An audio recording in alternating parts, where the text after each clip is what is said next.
আসসালামু আলাইকুম ওয়া রাহমাতুল্লাহ। ওয়ালাইকুম আসসালাম রহমতুল্লাহ। কেমন আছেন আপু? আলহামদুলিল্লাহ ভালো আছি, কেমন আছো? জি আলহামদুলিল্লাহ ভালো আছি। আপু আমার বন্ধু বান্ধবরা তো মার্কেট করে ফেলছে, ঈদের শপিং করে ফেলছে। আপনি আমাদেরকে মার্কেট করে দিবেন না আমাকে? জি আব্বু, বেতন পাইলে বাসায় আসবো, আইসা তোমাকে মার্কেট করে দিব, চিন্তা করিও না। বাসায় কবে আসবেন? আব্বু বেতন পাইলে আসবো। আচ্ছা ওকে, তাড়াতাড়ি আসেন। আচ্ছা ঠিক আছে। আচ্ছা ভালো থাকেন। আচ্ছা, আল্লাহ হাফেজ। আল্লাহ হাফেজ।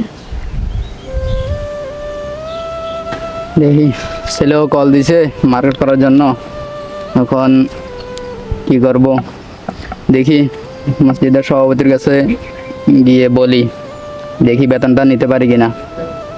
তাদের জন্য তো মার্কেটগুলো করতে হবে, সন্তানেরও মন রাখতে হবে, এখন কি করার দেখি।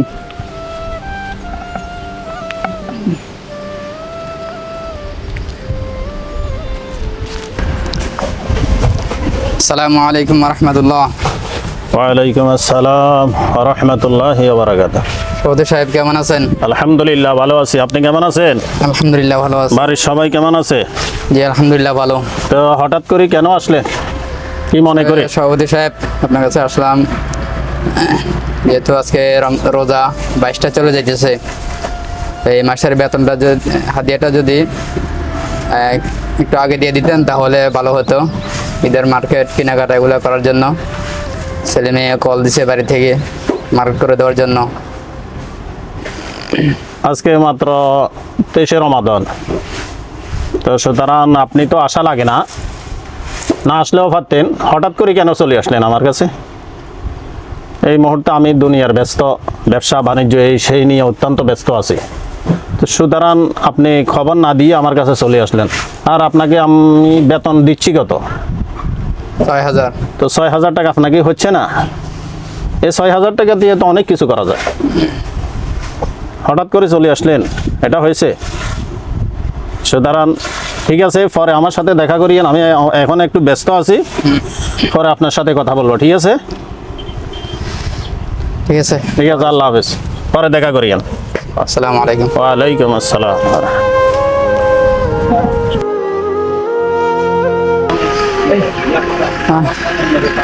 সভাপতি সাহেবের কাছে গেলাম, সভাপতি সাহেব কিছু দিল না, আরো ধমক দিল, এখন কি করা যায় দেখি।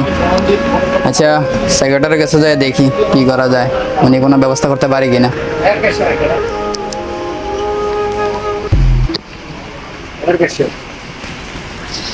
আসসালামু আলাইকুম রহমতুল্লাহি ওয়া বারাকাতুহু। ওয়ালাইকুম আসসালাম রহমতুল্লাহি ওয়া বারাকাতুহু। সভাপতির কাছে গেছিলাম, যেহেতু আজকে 22 রমজান চলে যাইতেছে, তো যদি এই মাসের হাদিয়াটা একটু আগে দিয়ে দিতেন তাহলে ঈদের কেনাকাটা মার্কেটগুলো করতে পারতাম। আমার ছেলেমেয়েরা কল দিছিল বাসা থেকে মার্কেট করে দেওয়ার জন্য, সবাই করে ফেলছে। হুজুর আপনি সুন্দরভাবে চাকরি করেন, আমরা আপনার আশপাশের মসজিদগুলো থেকে আপনাকে আমরা বেতন বেশি দিচ্ছি, আপনি টাকা টাকা কেন করেন? আমরা সময় হলে আপনাকে হারিয়ে দিব, ডাকিয়ে দিব, আমরা আশা লাগবে না, আমরা আপনার সাথে যোগাযোগ করব। ঠিক আছে হুজুর। ঠিক আছে, আসসালামু আলাইকুম।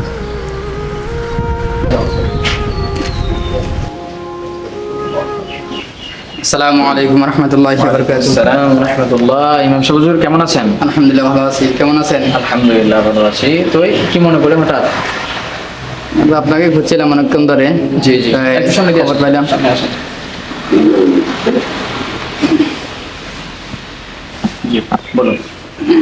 যেহেতু রমাদানের 22 রমাদান চলে যেতেছে, জি তাই আমারও কেনাকাটার কিছু প্রয়োজন, মার্কেট করা দরকার।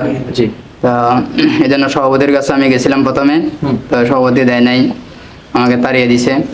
এরপরে সেক্রেটারির কাছে গেলাম, তো উনিও একইভাবে ধমক দিলেন।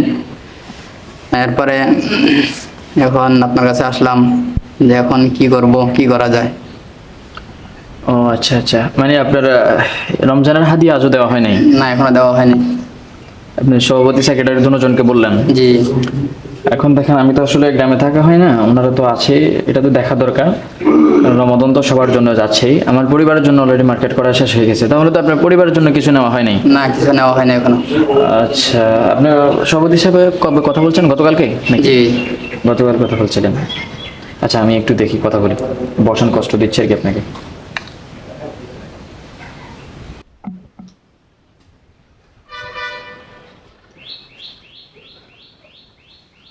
আসসালামু আলাইকুম রহমতুল্লাহ। হ্যাঁ সভাপতি সাহেব, কেমন আছেন? জি আছি, আলহামদুলিল্লাহ ভালো আছি। জি আমি গতকালকে রাত্রে আসছি বাড়িতে। আচ্ছা আমি যেটার জন্য ফোন দিলাম, ইমাম সাহেব আসলো আমার কাছে। উনি বলছে যে ওনার নাকি বেতনটা দেওয়া হয়নি আজও। ওনার হাদিয়াটা তো দেওয়ার প্রয়োজন ছিল, যেহেতু 22 রমাদান চলে যাচ্ছে, ওনার যেহেতু পরিবার আছে, পরিজন সবার জন্য কেনাকাটা করবে, সব মিলিয়ে আপনার টাকাটা দিয়ে দিলে ভালো হতো না? আচ্ছা আপনি একটু কোথায় আছেন এখন? মসজিদের পাশে? হ্যাঁ, আসেন তো একটু মসজিদে আসেন। হ্যাঁ আমি মসজিদের বাইরে বারান্দায় বসে আছি, আপনি আসেন, একটু কথা আছে, ইমাম সাহেব আছে তো। ঠিক আছে আসেন। আসসালামু আলাইকুম রহমতুল্লাহ। হ্যাঁ সেক্রেটারি সাহেব কেমন আছেন? জি আলহামদুলিল্লাহ ভালো আছি। কোথায় আছেন আপনি? কাছে যেহেতু আছেন, একটু মসজিদে আসেন তো, কথা আছে আপনার সাথে একটু। তাই ইমাম সাহেবের বিষয়ে একটু কথা বলতে হবে তো, একটু মসজিদে আসেন, আমি আছি। হ্যাঁ আসেন আসেন। হ্যাঁ সভাপতিকে বলছি, উনিও আসতেছে, আপনিও আসেন। ঠিক আছে ঠিক আছে, আসেন। আসলে দেখেন রমজান তো 22 রমজান চলছে। দেখেন সভাপতি সাহেব, সেক্রেটারি সাহেব আপনারা আছেন এখানে, ইমাম সাহেব আছে। তো 22 রমজান চলছে, এই সময় আমাদের ইমাম সাহেবকে হাদিয়াটা দিয়ে দেওয়ার প্রয়োজন ছিল। ইমাম সাহেব আমাকে আসি বললো যে হাদিয়া দেওয়া হয় নাই, বরঞ্চ আপনারা ওনাকে ধমক দিলেন। আসলে একজন ইমামকে আমরা সম্মান করা শিখতে হবে আগে, এরপরে সমাজে একজন ইমাম রাখার প্রয়োজন। কারণ একজন ইমাম কিন্তু শুধু ইমাম নয়, উনি একজন নেতা। তো সুতরাং উভয় দিকে চিন্তা করে আমাদের ইমামকে সম্মান করা উচিত। আসসালামু আলাইকুম রহমতুল্লাহি ওয়া বারাকাতুহু। বসেন হুজুর। কারণ এটা আমাদের 3 জনের পক্ষ থেকে, ধরুন কমিটি রাখি দেন, এটা আমাদের কমিটির পক্ষ থেকে এটা আমরা রাখি দেওয়া হলো, এটা বেতন থেকে না। আসলে ওনাদের যে ব্যবহার, এর জন্য আমরা দুঃখিত। কারণ হচ্ছে একটা পদে থাকলেও তো একটু থাকে। এখন সমস্যা হচ্ছে আমাদের যেহেতু সামাজিকভাবে কালেকশন হচ্ছে না, এইভাবে আপনাকে টাকা দেওয়াটা আসলে মুশকিল হয় নাই বা সম্ভব হয় নাই। আপনি যেটা দিলাম ইনশাআল্লাহ এটা দিয়ে ছেলে মেয়েদেরকে, পরিবারকে, নিজের জন্য কিছু কিনে নিয়েন। যতটুকু কিনলে যতটুকু লাগবে এতটুকু পর্যন্ত আছে আলহামদুলিল্লাহ। ঠিক আছে হুজুর, তাহলে যান, আল্লাহ হাফেজ। ঠিক আছে। আসসালামু আলাইকুম রহমতুল্লাহি ওয়া বারাকাতুহু। আশা করছি আলহামদুলিল্লাহ আল্লাহর রহমতে আপনি ভালো আছেন। আজকে আমাদের পরিবার ইসলামিক টিভি থেকে একটি শর্ট ফিল্ম আপলোড করা হলো। আপনাদের সকলকে সম্পূর্ণ ভিডিওটি দেখার জন্য আন্তরিক শুভেচ্ছা ও মোবারকবাদ। প্রথমত আমাদের জন্য দোয়া চাই। আজকে আমাদের শর্ট ফিল্মটা আপনাদের মূলত বোঝানোর জন্য, যেহেতু চলছে একটি রমাদান মাস, প্রত্যেকটা রমাদান মাসে আমাদের সকলকে মসজিদে ইমামের প্রতি লক্ষ্য রাখা প্রয়োজন। সমাজ থেকে টাকা উঠবে এ অপেক্ষা না করে প্রত্যেকটা মসজিদের কমিটিকে বলবো আপনাদের নিজ থেকে হলেও একজন ইমাম সাহেবকে আপনারা সহযোগিতা করুন। প্রয়োজনে পরবর্তীতে পরিশোধ করে নেবেন। এরপরেও প্রত্যেকটা মসজিদের ইমামকে সহযোগিতা করুন, আমি এটাই কাম্য করি। কারণ প্রত্যেকটা মসজিদের ইমাম আপনার মতোই একজন মানুষ। আপনার যেরকম একটা পরিবার আছে, ইমামের একজন পরিবার আছে। আমি আশা রাখছি সকলে মানবতার দৃষ্টিতে তাকিয়ে প্রত্যেকটা মসজিদের ইমামের সাথে ভালো আচরণ, ভালো ব্যবহার এবং সুন্দর আচরণের মাধ্যমে আপনাদের দিন চালিয়ে যাবেন। আমি সকলের জন্য দোয়া করি, আমাদের সকলের জন্য দোয়া চাই। আসসালামু আলাইকুম ওয়া রাহমাতুল্লাহি ওয়া বারাকাতুহু।